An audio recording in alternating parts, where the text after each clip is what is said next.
for sharing that. Their opinion of the planning commission is important to me as a commissioner, and you know, I was interested in hearing that. So thank you. You certainly have the option of changing it. Yes. In the motion. Mr. Chair. The question was actually, well, was asked directly to me at that meeting as well. Okay. And Commissioner Ormsby said, if we already have the old renewable energy agreement, would you say it was 17.30. Yeah, if we already have the old one, why do we need 6 months or a year if we can just go back to the old one? And I said, well, I think we need more time to look at everything, because am I correct that the solar out in Grant Township was approved by the old one? Correct. So we want to look, and I guess I didn't articulate that answer at the time, but the more I thought about it, I thought, well, yeah, I don't know if I even read that, you know, so I'd want to read that over, and if we approved one under that, we might want to do it the whole thing, and I think we probably would need a year to do that. Mr. Chairman, if I may, Mr. Rossman, the last application that was approved in June of 2025 for Northern Waters was approved under 1732, the Creel. Right. The previous application years ago that was approved by Orion or for Orion was under 1730. So I just want to make that clear. Yeah, But right, speaking of our existing solar energy ordinance for solar energy systems, I have spoken with our civil counselor, and you're absolutely right. I mean, we do have 1730 in place, but in her opinion, she feels a lot of work is needed on it. Right, that's, yeah. So, although Mr. Ormsby is correct, we do have that in place, you know, it's likely going to take time, obviously. It's up to you as to how much time I think to that was- massage 1730 and make it maybe a little stronger, have shown it to you. Yeah. Anything else? No, other than Would you like to make a motion then, and amending it? I would, sir. I would like to make the motion, and I would like it to remain with the 1-year period that we initially recommended in our original proposal. I would move to adopt zoning ordinance amendment number 190, consistent with the planning commission's unanimous recommendation. Once again, for a 1-year period of time. I support. Thank you, sir. Some discussion. Any further discussion? Yes, Mr. Chair. So in this 1-year time period, can we stop this? You can call the moratorium. Off, okay, just again, that, you know, I agree with the whole point of the comment. I know it's gonna probably take a year, but if something happened that was palatable or something Yeah, that made a lot of sense. we ride with it. I just think, you know, that we can stop the moratorium at any point, but it is on for 12 months at this time. Thanks, Rick. Good point. Thank you. I have a question, Mr. Chair. Does any of these repeals affect what's already been approved for EDP renewables? That project can't be stopped, can't be. As of right now, it is still in play, for lack of a better way of putting it. If it comes to the point, however, whereby EDP needed to remit a new SUP application, you know, it's under that circumstance that, yes, it could impact that. But that being said, if the moratorium is only a year at the most, you know, I'm thinking of the time frames here, it's unlikely because we're likely, well, we're assuredly going to have revised ordinance language, what's called a workable ordinance, and Northern Waters or EDP would be subject to that. But as of right now, make it clear that their approval from June of 2025 is valid for up to a year, and the project does have the authority to request extensions. 2 extensions, each being 1 year. So. Without approval of the planning commission. Planning Commission has authority, or must approve, the second request. The first request would be an administrative review and approval. But there has to be justification for the extension provided. So if we don't come to resolution, we can extend the moratorium as well as shorten it. That's right. By motion, simple motion. Sure. Okay. Any other questions? Jeff? So if we pass this, it takes 8 days, right, once it's in the newspaper? Yes, Mr. Russell, I would need to draft a summary, and it becomes law 8 days after publication. So within those 8 days, could another project come and put a permit in? Conceivably, yeah, because again, from a statutory perspective, it doesn't become law like Right. any amendment until 8 days. So, the intent is, assuming it gets approved this morning, I would draft the summary ASAP and get it to the Tribune by the end of business tomorrow for publication next week. So.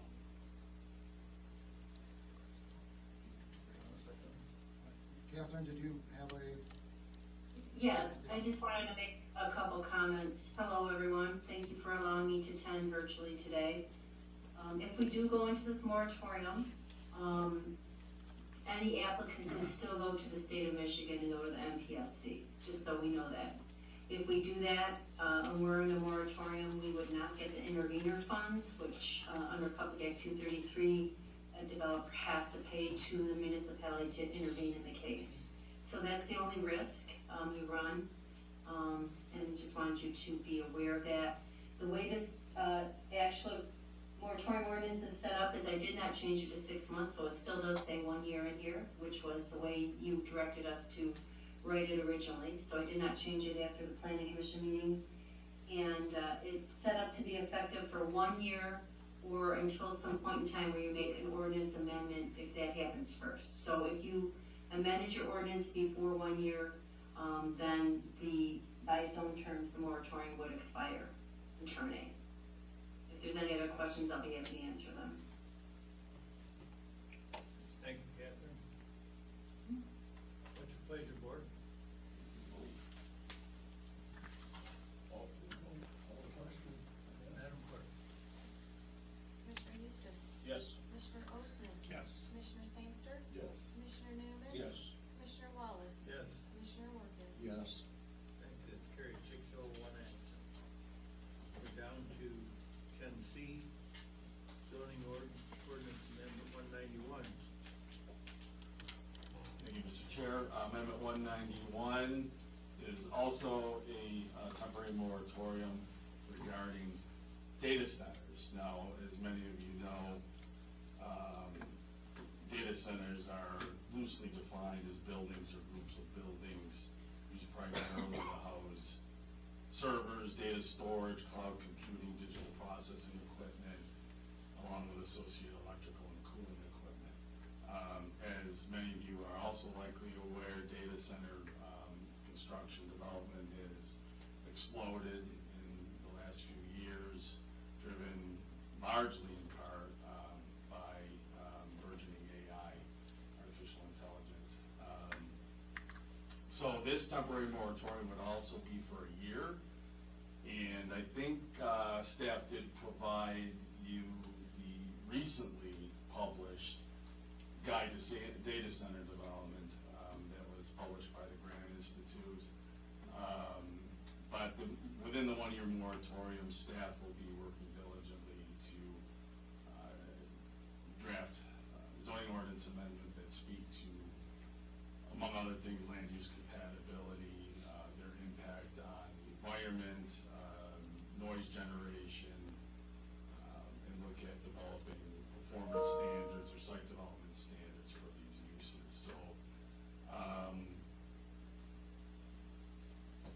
I mean, from what my humble opinion is worth, I think it's a wise move, given how quickly this is coming.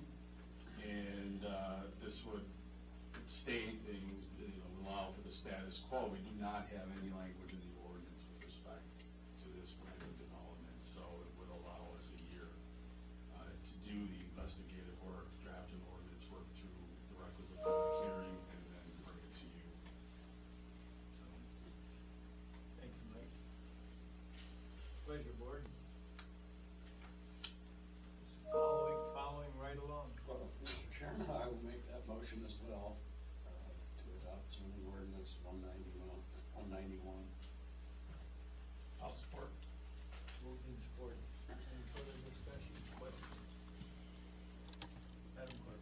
Commissioner Wallace? Yes. Commissioner Eustace? Yes. Commissioner Newman? Yes. Commissioner Sangster? Yes. Commissioner Osmann? Yes. Commissioner Warfield? Yes. Thank you, Mike. Thank you. We're down to fair contracts, 10D. D1, 2D Rodeo Company, 48 on your iPad. If the board would like, you can do all these with one motion here. That'd be great. Rodeo agreement, the Teams and Canine Entertainment agreement, SJO Productions is a motocross event, and then Chainsaw Creations, all fair events for next year's fair, and all recommended for approval, contingent upon final administrative review. So that's page 48 through 71 on your iPad. Mr. Chair, I'll make that motion. For all four? Yes, please. Thank you, Rick. Support? Also. Thank you, Mike. Moved and supported. Any further discussion? This is very common. Every year we see these. Madam Clerk? Commissioner Warfield? Yes. Commissioner Wallace? Yes. Commissioner Eustace? Yes. Commissioner Osmann? Yes. Commissioner Newman? Yes. Commissioner Sangster? Yes. Thank you. That's handy to get that done. Let's move down to 10E, MDOT project authorization. This is our federal revenue, about to $270,192. Recommendation is to approve and accept MDOT project authorization 2022-0033/P13, authorizing chair or administrator to sign electronically, authorizing necessary funding sources. Is this related to States Regional Act? Yeah. Excuse, right? Yeah, this is our Yeah, federal funding, yeah. 18% for It's the administrative. word project, I just threw me off. With that, Mr. Chair, I'll make that motion. Thank you, Rick. Support? I'll support that. Thank you, Tom. Moved and supported. Madam Clerk? Commissioner Osmann? Yes. Commissioner Newman? Yes. Commissioner Wallace? Yes. Commissioner Warfield? Yes. Commissioner Eustace? Yes. Commissioner Sangster? Yes. Thank you, Board. That's carried 6-0 and one absent. We're down to fiscal year, we're down to F, fiscal year 25-26 hazardous materials emergency preparedness grant. That's 81 on your iPad.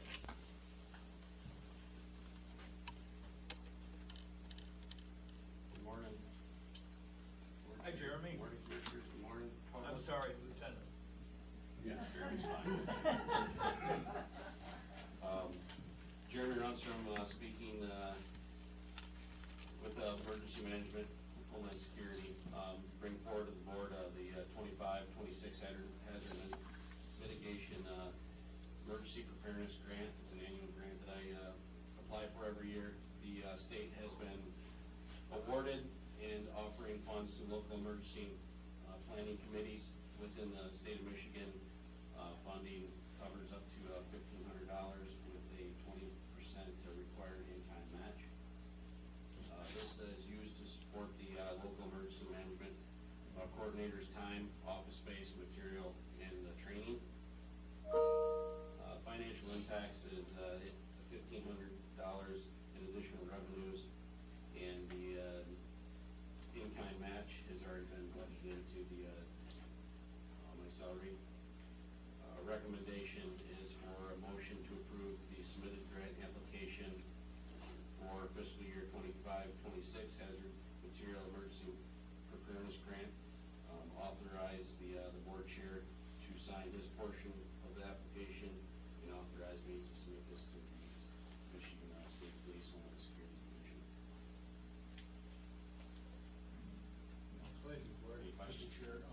motion that we approve as presented. Support? Thank you, moved and supported. Steve. Madam Clerk? Commissioner Sangster? Yes. Commissioner Ostman? Yes. Commissioner Eustace? Yes. Commissioner Wallace? Yes. Commissioner Warfield? Yes. Commissioner Newman? Yes. I think we all agree with you. Thank you very much, appreciate it. Have a good day. Thank you, Lieutenant. Thanks.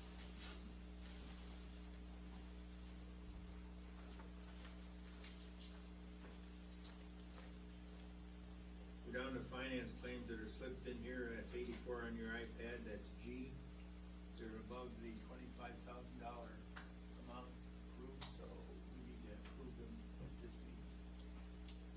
Mr. Chair, I'll make a motion to approve invoices taxing in the amount of $58,085.82 and to Protect Sales in the amount of $31,235. I'll support that. Moved and supported. This is routine. Moved and supported. Any further questions? Madam Clerk? Commissioner Warfield? Yes. Commissioner Wallace? Yes. Commissioner Newman? Yes. Commissioner Ostman? Yes. Commissioner Eustace? Yes. Commissioner Sangster? Yes.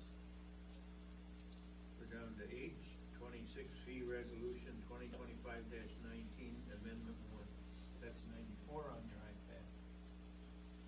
You're saving paper.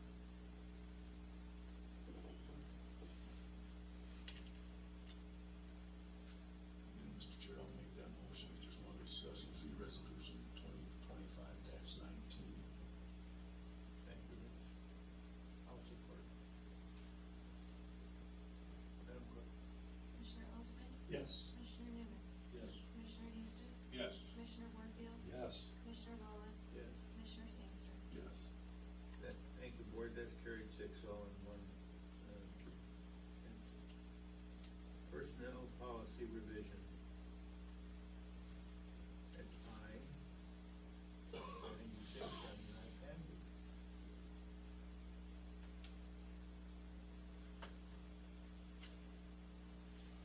Pleasure, Board. I'll make that motion. Thank you. Want to talk about it? Um, Yeah, I can give a quick overview. Oh, yeah. Just changing our personnel policy for dress code. For a number of years, we had a nonprofit group in the building that was made up of employees called Good Neighbors Fund, and they collected funds for many, many years and gave donations in the community, especially around Christmas time. That group has disbanded, but we appreciate all the effort over the years of raising funds. And so we've modified to remove from our policy that donations will go there. It'll go to county designated donation clause, which would be to the Veterans Assistance Fund moving forward. That's for veterans assistance and for events. And that'll be collected by the treasurer in the Veterans Department moving forward. So that's what the revisions were. Okay, that's just moving it into another worthy program. Mr. Administrator, do you think down the road that we might find the people who need this effort again and get back to having a good neighbor fund? I wasn't aware that we had such a thing, but I'm encouraged to hear that we've had it over the years. There may be, I mean, it takes a nonprofit organization or a partnership with another nonprofit to do that. These are donations on Fridays, we're allowed to wear casual And dress clothing down if days. you donate a dollar or two, and, This new fund will act similar. yeah. Yeah. Same setup, Okay. so go to the veterans. So we're not really losing anything here. No. Thank you.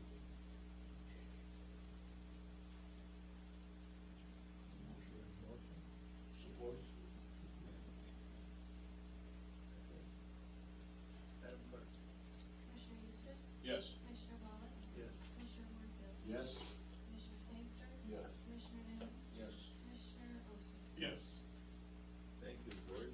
We're down to the add-on J, 10J. We're gonna see if we can hear Sue here. Oh, there we Hello, go. Sue.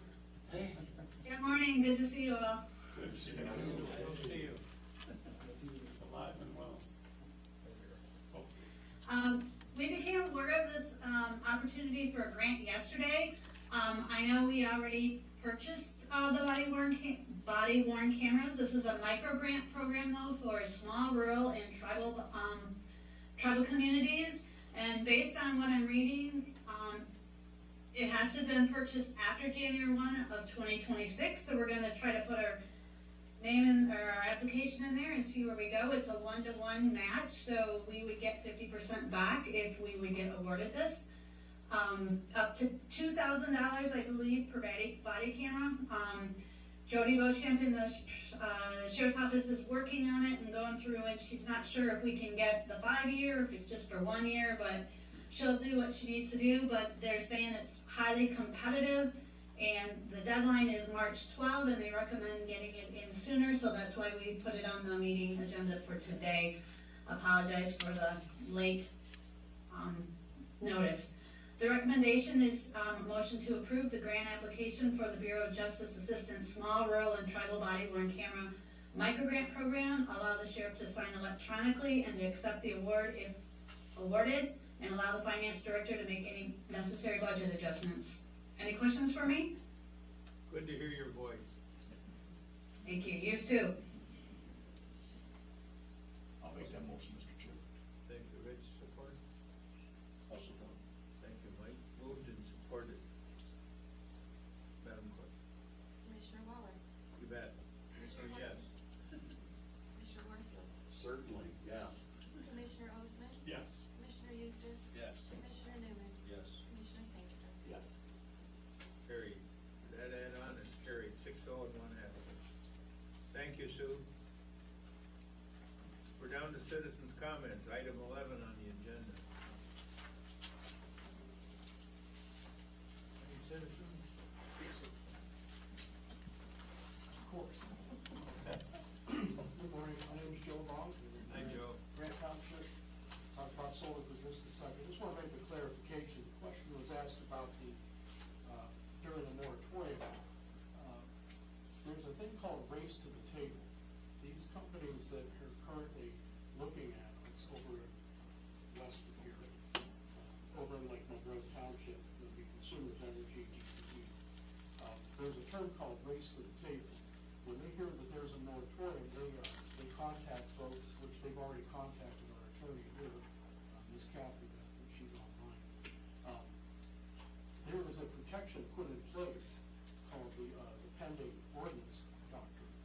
And the minute you forward this to a public meeting, that moratorium is in place. It allows the people that are putting in the moratorium the grace period between now and the 8-day requirement. So we are protected right now in the county since you voted this in. So they can't come to us between now and 8 days from now and put an application in. I just want to make sure that everybody was aware. I don't think Michael knew about it. It's kind of it's not obscure law, but it's not used a whole lot. But it's something that's known about, especially with the rationale